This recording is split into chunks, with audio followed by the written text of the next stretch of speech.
Helping people before and after leaving Islam. We are now on this set right here, Miracles and Prophecies.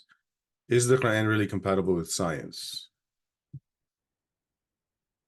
For those who want to talk to Muslims about the scientific miracles in the Quran, I recommend that you do not address the details the way I just did in that last episode, or at least not all the time. Sometimes it's fine to do it. But in general, I think the better thing to do is to talk about the general ideas, either in conjunction with the details or just the general ideas, and forget the details. I recommend that you're talking about the logic of the scientific approach and that the Quran follows none of that logic. Just to stop them from the beginning, for when someone's trying to say, oh, the Quran is scientific because they see some fact in there that seems to agree with current science, that doesn't matter when the logic of everything about the Quran doesn't follow the logic of science. So here are some things that science does that the Quran does not do.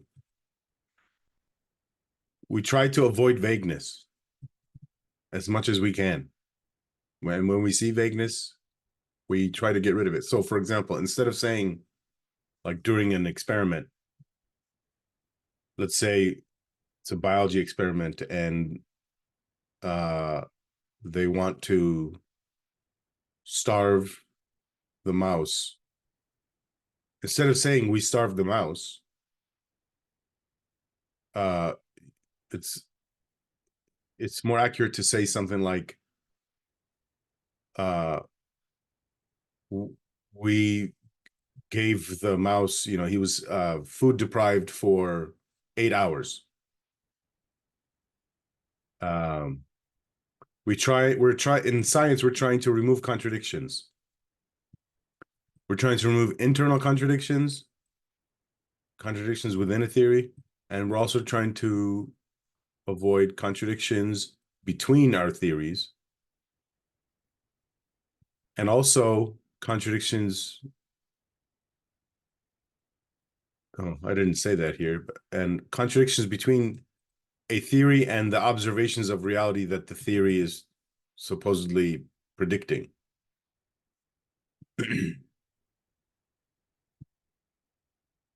In science, we're trying to create theories that has these two features. It agrees with all of the physical evidence, and it conclusively beats all of its rival theories. The Quran does not do that. In science, we're trying to make it easy for ourselves and other scientists to find mistakes in our work. This is why we have a section in scientific papers purposed for the author to outline all the ways that they might have been wrong about the experiment. The Quran does not have a section like that. Instead, it just says, we're perfect, we don't have flaws. In science, we're trying to combat our biases. We know we have them. We admit we have them. We're trying to combat them. Not combat like fighting. Maybe this is not the good use of words here. And we're trying to do that by showing all of our work. We're trying to be transparent. And that includes explaining where we think we might have gone wrong so that others can help us cover our blind spots.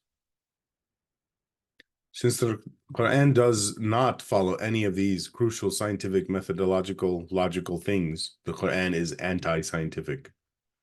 Science is a method for studying the world. Science is not a list of conclusions about the world. Whatever conclusions science has, it's current. It's today. Tomorrow, there'll be different conclusions. But the approach is the same. Or you could say our approach is improving over time also, and actually it is. And that's it. I recommend against arguing with Muslims about specific so-called miracles because all of that discussion misses the main point. It's all about the methods, not the conclusions.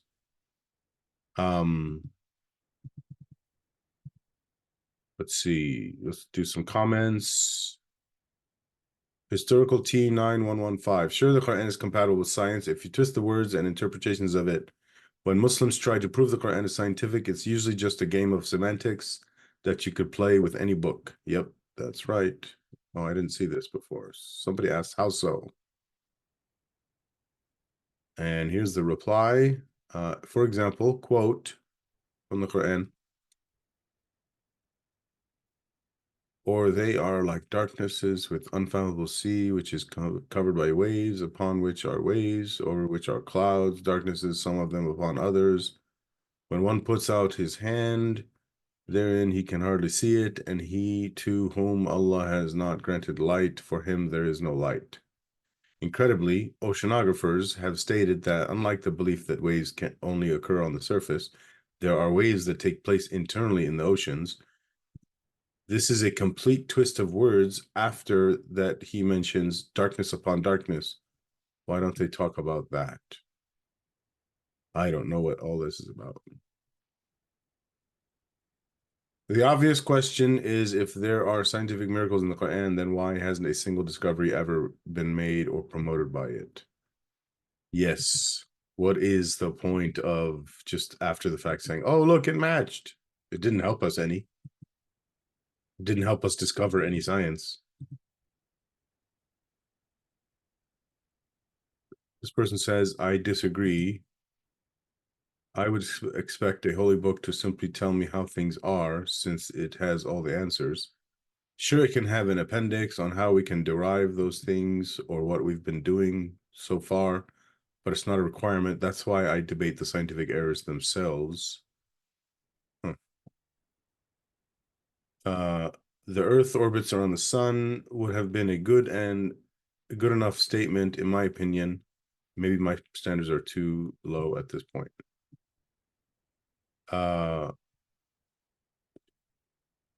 If you're arguing with someone and